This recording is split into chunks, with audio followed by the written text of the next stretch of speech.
Hi everyone, love you ज़िंदगी में आप सबका दिल से वेलकम है।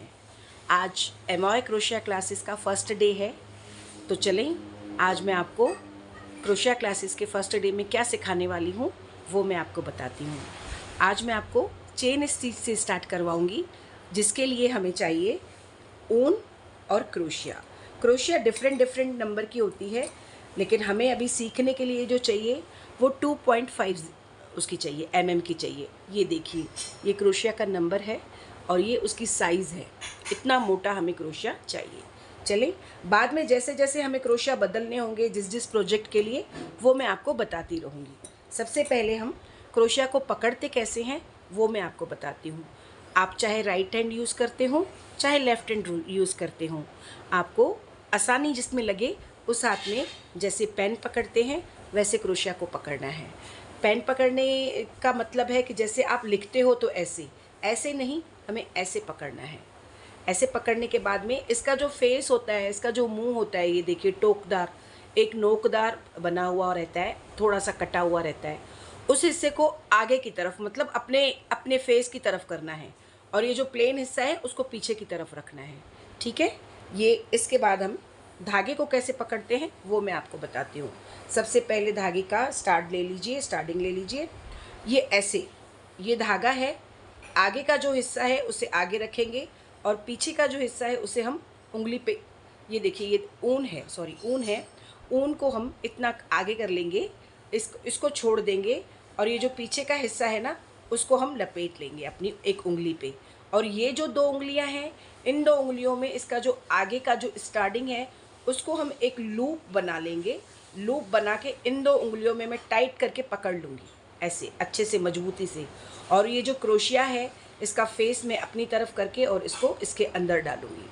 इसके अंदर डालने के बाद इसको मैं ये वाला मेरा जो हाथ है, ये वाले हाथ को मैं क्रोशिया के ऊपर ऐसे लपेटूंगी धागे को। मैं एक बार फिर से बताती हूँ, ये मैं धागे को ऐसे करके ऐसे लपेटूंगी और इन दो उंगलियों को धीरे से इस लूप को इसके नीचे उतार लूँगी। मैं वापस धागे को लपेटूंगी, ऐसे करके पीछे ले जाऊंगी और ये दो उंगलियों को पकड़ के ऐसे उस लूप को मैं उस धागे के ऊपर से उतार लूँगी। मैं वापस से लपेटूंगी और उस लूप को मैं ऐसे उतार लूँगी और इसको थोड़ा ढीला करना है। ये ऐसे टाइट नहीं रखना है, थोड़ा ऊपर खींचना है तो वो ढीला हो जाएगा। फिर लूप को लपेटूंगी और मैं इसको निकालूंगी। अब जब इतनी लंबी चेन हो जाएगी ना तो इसको थोड़ा नीचे से खींच लेना है और ये जो दो उंगलियां हैं इसको हमें यहाँ पकड़ना है। ठीक है, जैसे जैसे चेन लंबा होता जाएगा हम नीचे से छोड़ के इसको ऊपर पकड़ते जाएंगे। इस बात का ध्यान रखिएगा, अगर आप यहीं पे रहोगे तो ये आप नहीं कर पाओगे, आपकी उतनी फिनिशिंग नहीं आएगी। जैसे जैसे आप आगे बढ़ते जाएंगे इसको ऊपर से पकड़ते जाएंगे। चलिए हम नेक्स्ट स्टार्ट करते हैं। फिर से मैंने इस उंगली को ऐसे घुमाया और इसके अंदर लपेट के उंगली को पीछे की तरफ ले गई और इन दो उंगलियों से इसको पकड़ के ऐसे करके इसके अंदर से धीरे से उतार लूँगी। ये ऐसे करके ऐसे करूँगी और मैं इसको उतार लूँगी। ये जो मेरा हाथ है ना, ये ऐसा का ऐसा ही है अभी। इसका मतलब ये नहीं कि ये हमेशा ऐसा रहेगा, ये सिर्फ आपको सिखाने के लिए कि इसका जो चेन का जो तरीका है वो क्या होता है। इसके लिए मैंने इस हाथ का यूज़ नहीं कर रही हूँ, मैं सिर्फ इसी हाथ का यूज़ कर रही हूँ। ये देखिए, मैं वापस से इसको लपेट रही हूँ और धीरे से इसको उतार रही हूँ। ये बिगनर्स के लिए है, जिनको बिल्कुल क्रोशिया नहीं आती है, जिनको क्रोशिया पकड़ना भी नहीं आती है, ये उनके लिए है। इसको वापस से लपेटूंगी इसके ऊपर और ऐसे करके ऐसे उतार लूँगी। ठीक है, मैं इसको वापस से ऊपर से पकड़ूंगी और ऐसे करके मैं इसको उतार लूँगी। जब आप ट्रेन हो जाते हो ना, जब आप क्रोशिया में निपुण हो जाते हो, तब आप ऐसे करके ऐसे करके ऐसे करके ऐसे इसको आप ईज़िली कंटिन्यू रख पाओगे। ये देखिए, ये मैं कैसे कर रही हूँ, ये ऐसा आपको आने लगेगा। वो तब आएगा जब आपको समझेगा कि चेन बनानी कैसे है। कुछ लोग जब सिखाते हैं तो वो डायरेक्ट बच्चियों को बोलते हैं ऐसे करके ऐसे निकालो, लेकिन बहुत सारी बच्चियां बेचारी इसी जद्दोजहद में रहती हैं कि उनका धागा अटकता ही नहीं है।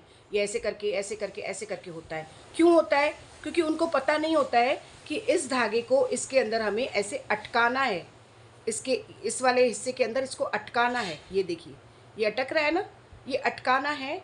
अब अटक तो गया, अब ये निकलेगा कैसे? इसको इस हाथ से जब मैं खींचती हूँ ना मैं तो जानती हूँ कि मुझे कैसे खींचना है, तो वो इजीली निकल आया। लेकिन बहुत सारे बच्चों का इसको निकालने के चक्कर में कभी आधा धागा फंस जाता है। ये देखिए, ये नहीं निकल रहा है क्योंकि मेरा यहाँ फंस चुका है। ये आपको दिख रहा है, ये यहाँ फंस चुका है, तो ये निकल नहीं रहा है। तो ये तो बहुत लंबा, ये देखिए ऐसे हो जाता है, कभी ये धागा अटक जाता है। तो इतना लंबा ना करके हमको वही सीखना है जो हमें आना चाहिए। ये ऐसे करके ऐसे लपेटा, इसको उंगली से निकाल दिया, ऐसे करके ऐसे लपेटा, इसको उंगली से निकाल दिया। ये हमारा चेन स्टिच। आज के दिन आप ये ट्राई करिए। नेक्स्ट डे पे मैं आपको इसका सेकंड स्टिच बताती हूँ। Thank you so much. मुझे सब्सक्राइब करिए, लाइक करिए। जहाँ जो प्रॉब्लम आ रही है वो कमेंट में आप मुझे बोलिए, मैं आगे का कंटिन्यू करवाऊँगी आपसे, और कोशिश करूँगी कि मैं आपकी वो कंप्लेंट को ठीक कर पाऊँ। आपको जहाँ भी कंप्लेंट है, आपको नहीं आ रहा है, नहीं समझ में आ रहा है, या मेरे से कुछ गलती हो रही है, आप मुझे कमेंट करिए, मैं उसको ओके करने की कोशिश करूँगी। Okay, bye bye.